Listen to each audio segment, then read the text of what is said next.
You knew this day was coming. That's just who I am. You knew it was inevitable. Think about how many people are touching this thing. I'm sorry. But the question now is, are you ready for it? Guys, I don't think I'm ready for it. This is yet another bloopers video. I have no words other than things happen. We all make mistakes. Some of us just make them in front of thousands of people. And you know what? You have two choices. You can either act like it never happened or put it on your YouTube channel and publicly humiliate yourself. On a serious note, as you guys know, I'm a TV news reporter and I have done 6 other bloopers videos. The reason being, I just think it's so important for us to embrace these mistakes. And you guys see, I'm sitting in this chair now, we're all laughing about it in good spirits.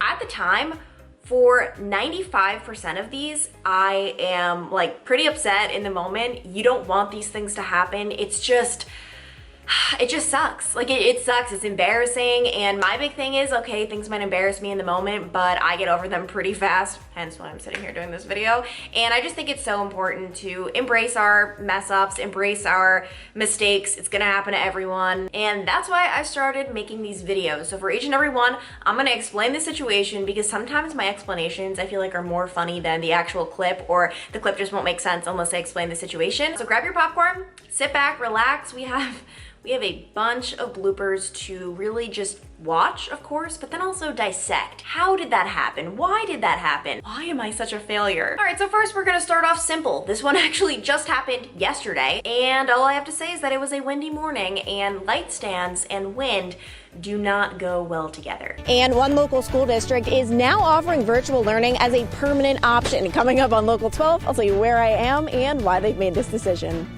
As classic as that was for you guys to watch, it was so much funnier for me in the moment because you don't understand, like you guys kind of saw like the light stand like just kind of fly by the camera like that. Permanent option. For me, I'm seeing this monstrous light thing and then it was a mess and I almost held it together.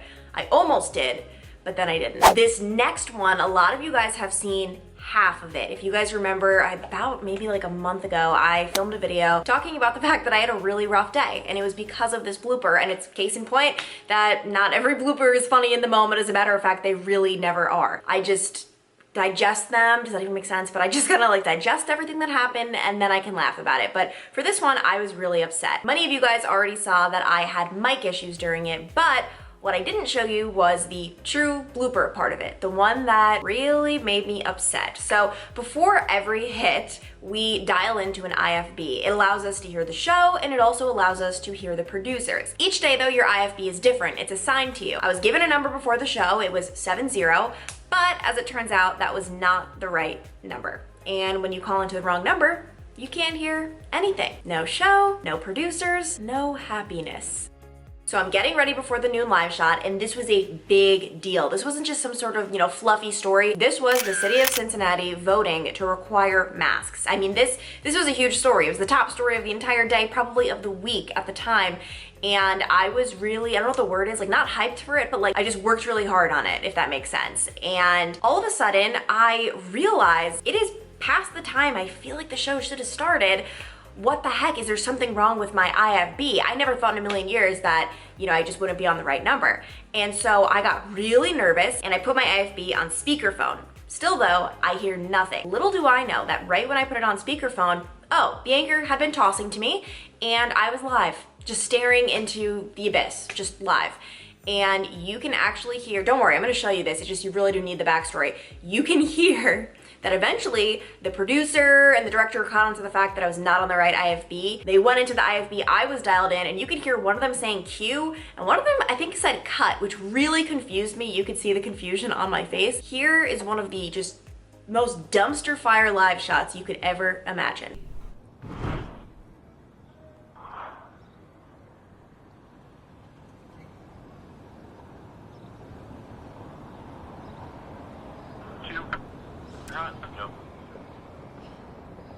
Well, I've got my mask on, but there is still no word on whether or not these will be required. Right now, City Council members are inside trying to discuss the pros and cons, and meanwhile, there are people outside who are protesting saying they do not want masks. We know that at least one council member says he agrees. Councilmember Jeff said he thinks requiring face masks is the government going too far. But then you have someone like PG Sittenfeld, and he says it only makes sense.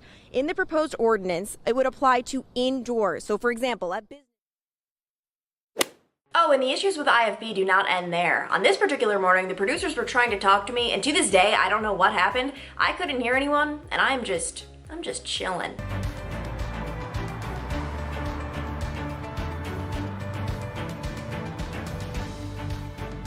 And if you watch my vlogs, you have seen this one before. Another IFB issue. I tried to use my Apple AirPods that day. They disconnected from my phone.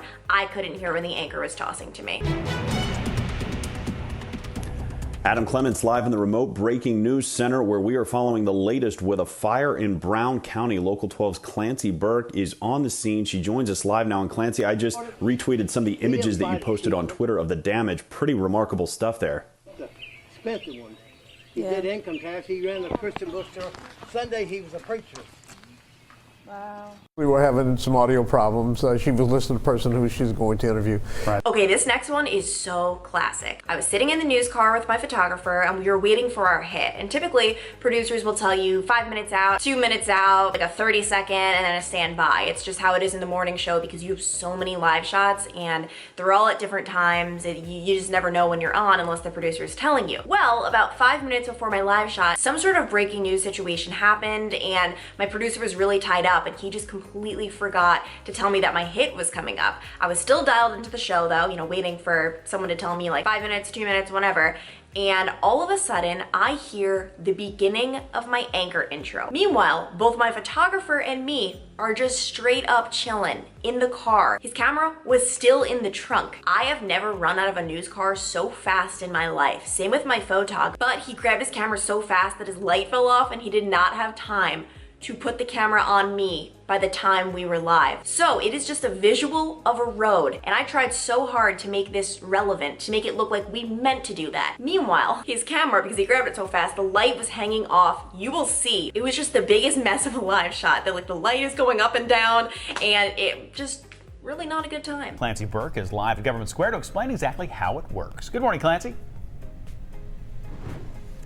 Hey Bob, well obviously you are seeing traffic traveling here, and the thing is we want to make it even easier for you to get around. The big thing is whenever there's new technology, I know half of us are super excited, the other half is thinking, how the heck do I use this? I mean, I know I have been there, but also sometimes your hair just looks absolutely terrible and you have no idea. I don't really have words for this hairstyle. I obviously didn't know it looked like that, and it was pretty mortifying when I saw it just looks like there's like a creature on my head. Not a good look. Okay, this next one was just like a brain, I don't even know, like a brain, I call it like a poof, like where just my brain turns off. I was previewing some sort of FC Cincinnati event, which if you don't know, FC Cincinnati is a major league soccer team in, you guessed it, Cincinnati.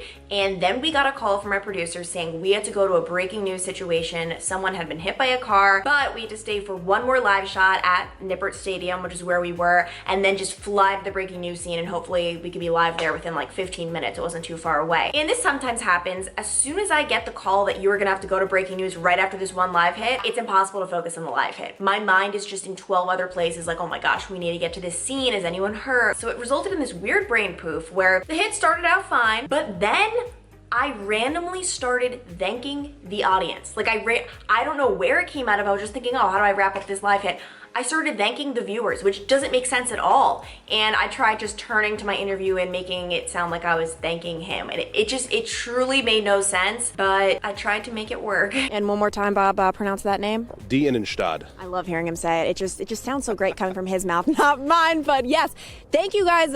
Just so much for just this. It's gonna be a really exciting time. Thank you for coming out so early. We really do appreciate that. For now, though, let's send it back to you in the studio. Oh my gosh, this one was kind of terrible. I was covering a shooting. We were talking about a shooting suspect, and then I tossed to the 911 call, meaning I was saying, take a listen to what this person told the dispatcher. Somehow, some way, instead of this 911 call, this is what played on our air. Was lying on the ground, not moving. This is what she told the dispatcher. He's been mentally on.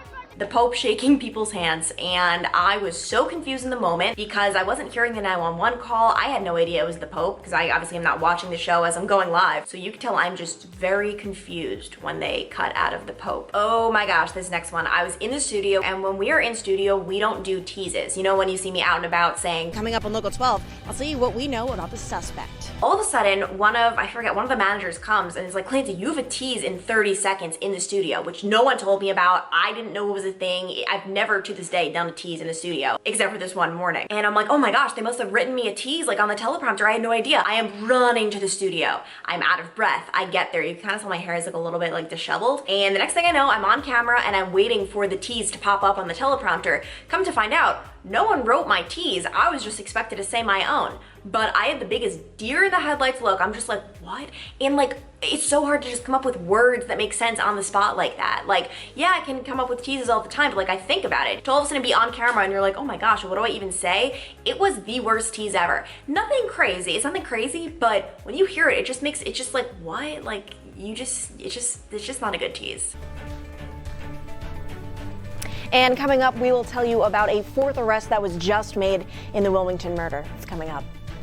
And then I do have to say, I had another tease in the next half hour and I redeemed myself. And this is what a tease should sound like. And this morning, 3 men will appear in court after being accused of murdering someone in Wilmington. Coming up right here in Local 12, I'll tell you about the key piece of evidence that led to an arrest. One thing I want to throw in here is that without fail, anytime I want to show something, there is always a bus passing or a truck or something that will obstruct the view. It's just the law. It's always going to happen. Hey Bob, there is a reason I'm standing where I am standing.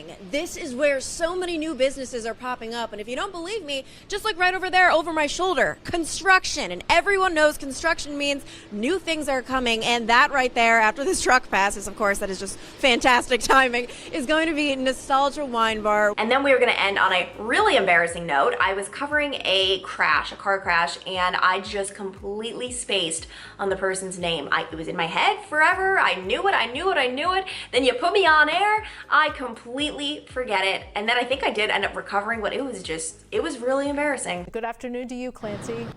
Hey Liz, right now 24-year-old Tyree Elliott is in the hospital. He is expected to be okay, but investigators have a lot of questions for him. And there you have it, folks. My blooper reel part 7, I think we're on, which is not great that this has happened that many times, but like I said, this is TV news, and sometimes I do beat myself up about these bloopers. Like, I can be a little bit, I don't know, just upset when they happen, but when I get home and I turn on any other station, I will see bloopers in almost every single newscast. Not all of them are as crazy and prevalent as this. And maybe even a few curveballs. Coming up on Fox 45, I'll give you a sneak peek. But it's audio issues, it's people not ready on camera, it's so many things, and it happens all the time. And as soon as I got into the news business, I wanted to normalize this. I wanted to show that things happen, but no one died. And that's what I always say, especially because of the upsetting stories that I cover and just devastating, you know, death and murder and fires. And I always just think, because I've messed up on fire scenes before where just something goes wrong. To Miami Valley Hospital now. And I always think, oh my goodness, you are so blessed. Who the heck cares that you just messed up? These people just lost their home, or a mother could have lost her son, or like, it just, in the grand scheme of things, it is just not that serious. It happens, and you know what? It's gonna happen again. I bet I'll be coming at you with the bloopers video part 8, and it's life. It's life, it's part of the job. Life is just all about how you react to it. You can't choose what happens to you, but how you react really determines a lot about your life. So, on that note, if you guys have not already subscribed, be sure to hit the button below. We will definitely be having more videos like this, and also just more behind the scenes of being a TV news reporter. And of course, I have all of the previous videos linked below if you want to either rewatch them or watch them for the first time.